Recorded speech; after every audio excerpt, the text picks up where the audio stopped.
You know that feeling? When you've got something you really want to change or maybe achieve, Oh, yeah, definitely. like finally getting your finances sorted or making time for exercise, maybe learning something new. Or just tackling that pile of clutter in the corner. Exactly. But then you look at the whole thing and it just feels huge. You get stuck.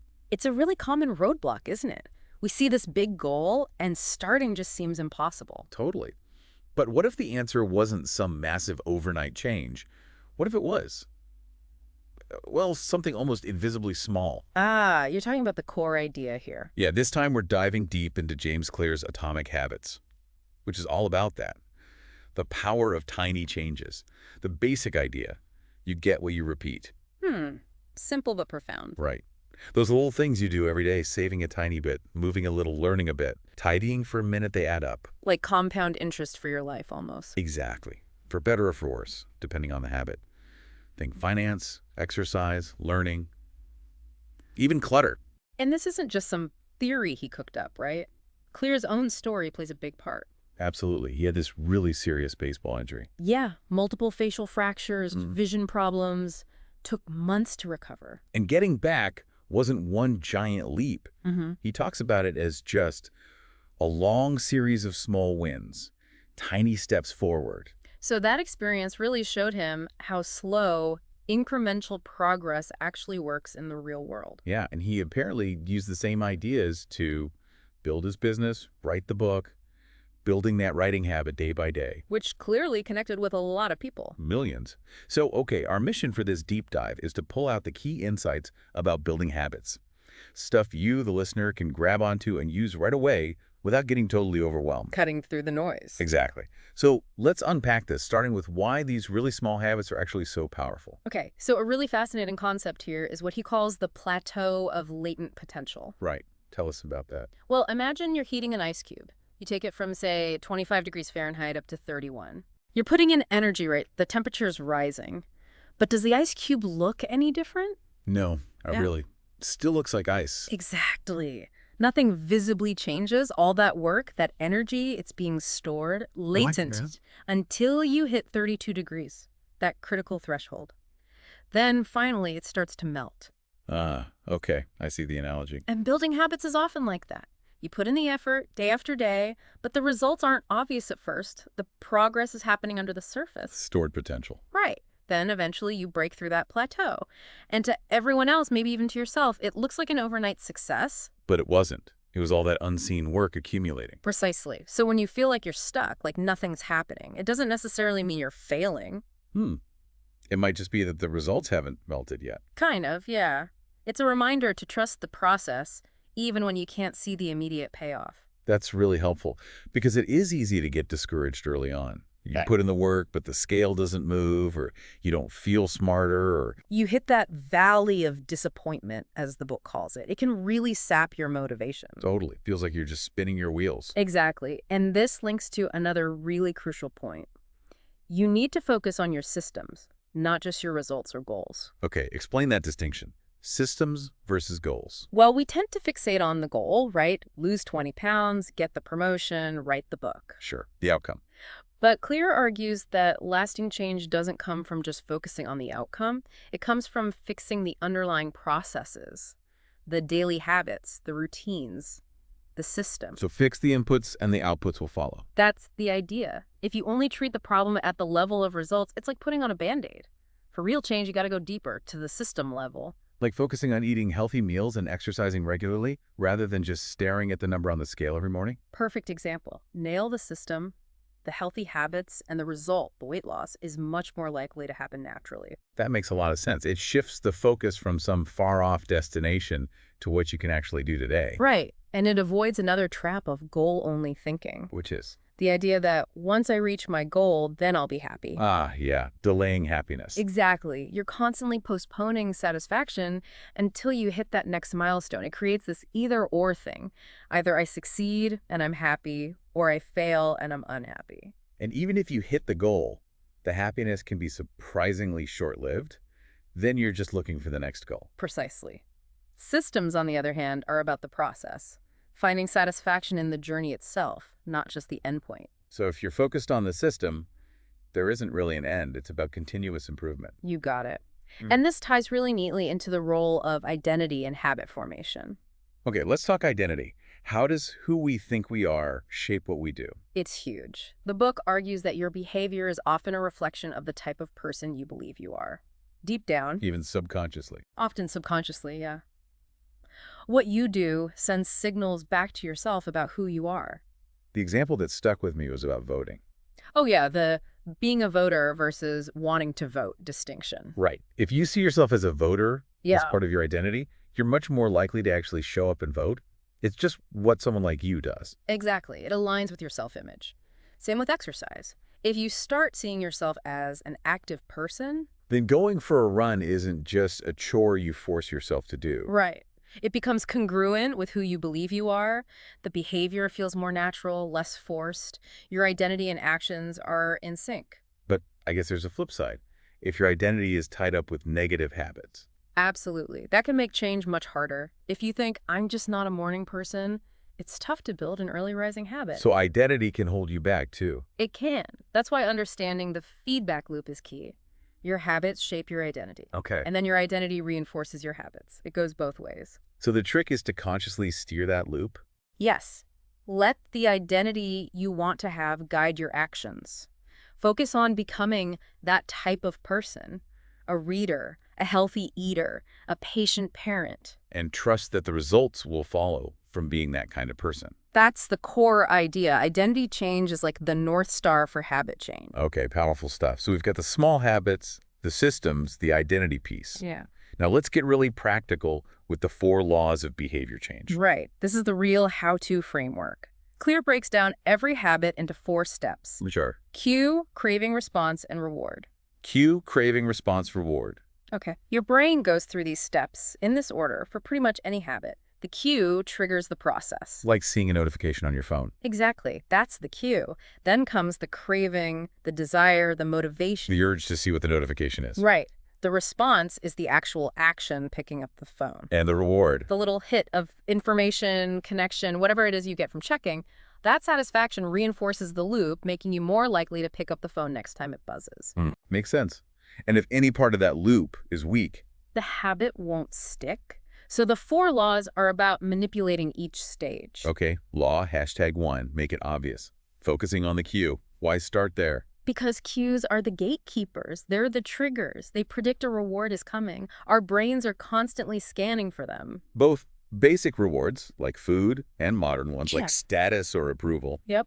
Primary and secondary rewards.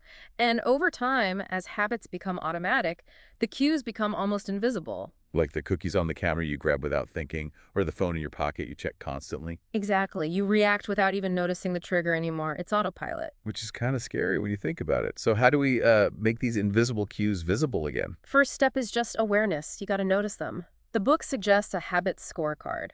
Which is just. Simply writing down your current habits throughout the day, making them conscious, seeing them on paper. Okay, what else? There's this cool technique called pointing and calling. Like pointing at things. Yeah, apparently they use it on the Japanese railway system for safety. Conductors point at signals and call out their status. Why? It forces conscious awareness instead of relying on autopilot. Reduces errors, you can do it yourself, point at the cookie jar and say, I am about to eat a cookie. Okay, I can see how that might make you pause and think. It makes the action deliberate again, raises it from non-conscious to conscious. So that's about noticing existing cues. What about making cues for good habits more obvious? Right. This is where planning comes in. Implementation intentions. Fancy name. What does it mean? It's just a specific plan. I will behavior at time and location. Like I will meditate for 1 minute at 7 a.m. in my living room. Super specific. Does that really help? Studies show it significantly increases follow-through. It makes the when and where really clear. The cues are explicit. Okay. And habit stacking. Another powerful one. You link a new habit you want to form to one you already do automatically. Yeah. After I pour my morning coffee, I will text one friend.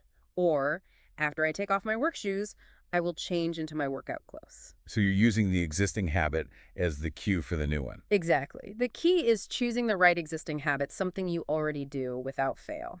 Brainstorm your daily routine. Makes sense. Yeah. Now, you mentioned environment earlier too. How does that fit with making cues obvious? Hugely important. Remember Kurt Lewin's equation. B, F-O, F, P-E. Behavior is a function of the person and their environment. Right. Context matters. Massively. You act differently in a church than on a dark street, right? The environment dictates the obvious cues and expected behaviors, Sure. and often the most obvious option is the one we choose. Think about product placement in stores or why Starbucks seems to be on every corner. Visibility and convenience make it the easy, obvious choice. Bingo. So to build good habits, you need to architect your environment. Make the cues for good habits obvious and visible. Like leaving your running shoes by the door. Perfect example. Or putting fruit in a bowl on the counter instead of hidden in the fridge drawer. Prep healthy snacks and put them front and center. Make the good choice the path of least resistance visually. Exactly. Design your space to make the cues you want to see unavoidable. The book even suggests one space, one use. Meaning? Try not to mix contexts. Don't work in bed or eat at your desk if you can help it. Have a dedicated space for work, a dedicated space for relaxing. It strengthens the association between the space and the intended habit. Creates clearer cues. Right. And one more thing on environment. It's often easier to build new habits in a new environment Why is that? because you're not fighting against all the old, ingrained cues associated with your usual space. Yeah. A fresh start. Interesting. Okay, that covers making it obvious. Law #2, make it attractive. All about the craving. Yep. The craving is the motivation, the desire that powers the habit loop, and dopamine is a big player here. The feel-good chemical. Well, it's more about anticipation and motivation than just pleasure itself. Dopamine spikes before you get the reward, driving you to seek it out. Okay, so if a habit isn't attractive, if we don't anticipate something good, We won't crave it, and we probably won't do it. Makes sense, right? yeah, and bad habits can be sort of sneaky attractive, can't they? They can. And they can become autocatalytic, meaning the habit itself creates the negative feeling it temporarily relieves, like stress eating. So just trying to resist temptation with willpower. Is usually a losing strategy long term. It's exhausting. Yeah. Better to reduce your exposure to the tempting cues in the first place, make the bad habits unattractive or invisible. Okay, so avoid the cue. But how do we make good habits more attractive? One great technique is temptation bundling. Bundling, like pairing things up. Exactly. You pair an action you want to do with an action you need to do. Give me an example. Maybe you only let yourself watch your favorite Netflix show while you're on the treadmill. So the want, Netflix, pulls you through the need, exercise. Precisely. You link the dopamine hit of the enjoyable activity to the habit you're trying to build. Clever. What else makes habits attractive? Our social nature is huge. We want to fit in, gain approval, belong. So we tend to copy the people around us. We do. The book highlights 3 groups whose habits we often imitate. The close, friends, family, the many, our cultural norms, and the powerful, people with status we admire. So joining a group where the desired behavior is the norm can make it more attractive. Absolutely. If everyone in your running club gets up early for runs, it feels more normal and attractive for you to do it too. The Polgar sisters example, the chess players. That really showed this, didn't it? It really did. Their father created this intense environment where chess was everything. It was normal, praised, rewarded. So for them, dedicating their lives to chess felt attractive because that was the culture they lived in. Exactly. Joining a culture where your desired habit is the standard behavior makes it way easier. Okay. Any other ways to boost attractiveness? Reframing how you think about a habit can help. Change your associations. Like, instead of thinking, I have to go exercise, think, I get to build endurance and relieve stress. Shift the perspective from burden to opportunity. Right. Or like the meditation example, seeing interruptions not as failures, but as chances to practice returning to your breath. Yeah. It reframes the experience positively. Makes sense. Okay, law #3. Make it easy. Focus on the response, the actual action. It seems obvious, but Yeah, there's a bit more to it. First, there's this crucial difference between being in motion and taking action. motion versus action. Yeah. Motion is planning, strategizing, learning. Action is doing the thing that delivers an outcome. Like reading books about writing versus actually writing. Exactly. Motion feels productive, but it doesn't actually build the habit. Huh. Sometimes we stay in motion because it lets us feel like we're making progress without risking failure. Procrastination disguised as preparation. You could say that. But habits are formed by frequency, not duration. Repetition is key. So doing something small consistently is better than one big effort sporadically. Much better. This brings us to the law of least effort. We are fundamentally wired to conserve energy. We gravitate towards the easiest option. Like water flowing downhill. Good analogy. Or think of a garden hose with a kink in it the effort struggles to get through. You need to remove the friction for good habits. Reduce the steps, the hassle. Exactly. Think about lean manufacturing in Japan. They obsessed over removing wasted steps and motion to boost efficiency. We can do that with our habits. How? What are practical ways to reduce friction? Automation is huge. Automatic bill pay, subscription refills, automatic savings transfers. Technology can make good habits effortless. Set it and forget it. Right.